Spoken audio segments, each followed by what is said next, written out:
जहाँ पर आज पूरी दुनिया इस वबा से गुजर रही है, हमारा मुल्क अजीज़ भी उससे बुरी तरह से गुजर रहा है। इन बुरे हालात में जहाँ पर पूरे इस लॉकडाउन में जहाँ पर पूरे कारोबार बंद है, वहाँ पर आज ये फाइनेंस वाले, खालसा फाइनेंस वाले लोग आज यहाँ पर जुल्म के यहाँ पर खेल खेल रहे हैं। हाल ही में एक वाक़या हुआ, 20 मई को एक नौजवान बच्चा अब्दुल जब्बार, उसको इस लातूर फाटे से उठाया गया। लातूर फाटे से उठाने के बाद उसकी बॉडी मिलती है भोकर रोड पर। उसके बॉडी पर कई सारे जख्म हैं जो इस बात की दलील दे रहे थे कि उसको बहुत ज़्यादा टॉर्चर किया गया, बहुत ज़्यादा दर्दोकूब किया गया, जिसका ताब ना लाते हुए वो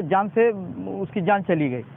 उस आरोपियों के खिलाफ अर्दापुर पुलिस स्टेशन में FIR भी दर्ज हुई, उन पर मुकदमात भी हुए। मजलिस इत्तेहादुल मुस्लिमीन की ये मांग है कि इन आरोपियों के पीछे, जिन्होंने उसको उठाकर ले जाकर जो दर्दोकूब किया, उसको जान से मार दिया, इन आरोपियों के पीछे जिस फाइनेंस कंपनी का हाथ है, जिस खालसा फाइनेंस कंपनी का हाथ है, उस कंपनी पे कार्रवाई होनी चाहिए। और इस जैसी कई कंपनियां हैं जो गरीबों को उनके गरीबी में कुछ पैसे देते हैं और उस पर चक्री ब्याज बोल के उसका ब्याज कई सारा बढ़ाने के बाद उसको जुल्म किया जाता है उसकी वसूली के लिए। यहाँ तक कि उसके घर पे जाके उसको गाली गलौज की जाती है, उसकी प्रॉपर्टी को नुकसान पहुंचाया जाता है। हद तो ये हो गई कि अब्दुल जब्बार को ले जाकर उसको दर्दों को भी इतना किया गया है कि जब तक वो जान से मर ना जाए। हमारी आज मजलिस इत्तेहादुल मुस्लिमीन का एक वफ्द बशमूल सेक्रेटरी जनाब कलीम रमज़ानी साहब, यूथ के सदर हमारे जनाब मोहसिन खान साहब के साथ एक वफ्द यहाँ पर पहुँचा। हमने RDC साहब से ये मुलाकात की और उनको तमाम तर तफसीलात उनके सामने रखी और मजलिस इत्तेहादुल मुस्लिमीन की जानिब से ये मांग की कि इन आरोपियों के पीछे जो फाइनेंस कंपनियां हैं उनके खिलाफ सख्त से सख्त कार्रवाई करते हुए उनके परवाने रद्द किए जाए। साथ ही साथ मजलिस इत्तेहादुल मुस्लिमीन ने यह भी डिमांड की कि जो व्हीकल्स के लिए जो लोग फाइनेंस उठाते हैं, फाइनेंस लेते हैं, अब ये लॉकडाउन की वजह से जहां पर हर तबका इस लॉकडाउन से मुतासिर है,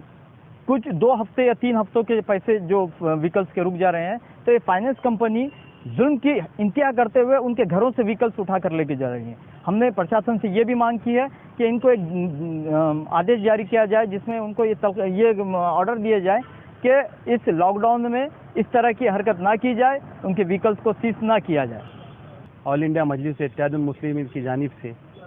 हमने जिला कलेक्टर साहब के पास एक निवेदन दिए। जिस तरह नांदेड़ शहर में पिछले कुछ सालों से प्राइवेट फाइनेंस के नाम पर गरीब गुरबा लोगों को लूटा जा रहा है और हमारी समाज के कुछ लोग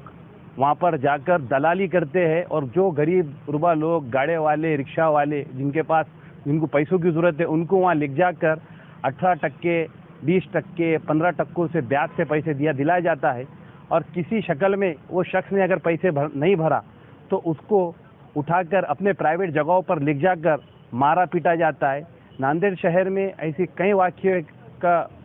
मेरे नॉलेज में है कि जिस तरह से लोग इनको मारकर या फिर इनको ऐसा हाल कर देते हैं कि वो नांदेड़ शहर छोड़ के चले जाना। तो अगर ये काम नहीं हुआ या वो नांदेड़ शहर छोड़ के नहीं गया तो उसको ऐसा काम करते हैं कि लेकर जाकर अपने प्राइवेट जगहों पर खूब मारते हैं। इसी एक शक्ल आज से 2 दिन पहले अर्दापुर पुलिस थाने में एक घटना घटी है। जब्बार नामी शख्स को कुछ लोगों ने प्राइवेट गुंडों ने लेकर जाकर खूब मारा पीटा और उस शख्स का उसको मर्डर कर दिया। 302 जो अर्दापुर थाने से, वो हम देखते हुए और ऐसे आगे ऐसे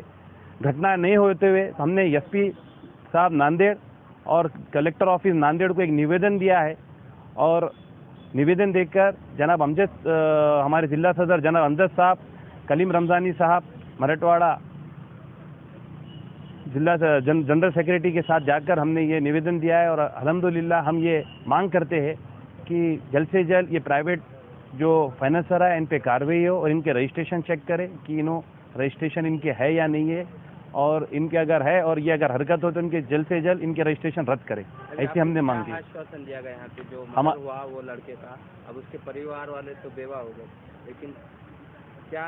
कुछ आश्वासन दिया? हमारे को ये आश्वासन दिया वाला है कि भाई हम इस पे कार्रवाई करेंगे और उनके जो परिवार वाले हैं उनकी भी जो 302 और ज़्यादा सामने वालों को जो सज़ा लगेंगी इंशाल्लाह वो अच्छे से कार्रवाई होंगी, ऐसा हमारे को SP साहब ने भी SP ऑफिस में भी और हमारे कलेक्टर साहब ने भी हमारे को आश्वासन दिया।